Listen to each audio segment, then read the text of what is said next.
Hello everyone, how are you doing? This is MD Tech here with another quick tutorial. In today's tutorial, I'm going to show you guys how to force quit applications that are not closing or are unresponsive on your MacBook computer. So it should be a pretty straightforward tutorial, and without further ado, let's go ahead and jump right into it. So you want to go down to your system dock and locate whatever app is having the issue.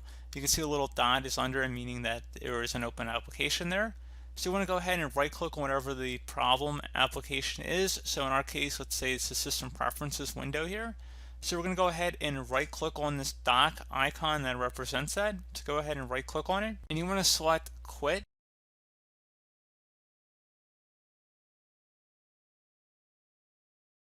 And there you go, guys, simple as that. There might be an option to force quit as well, but pretty straightforward process there, guys. Do hope that I was able to help you out, and I do look forward to catching you all in the next tutorial.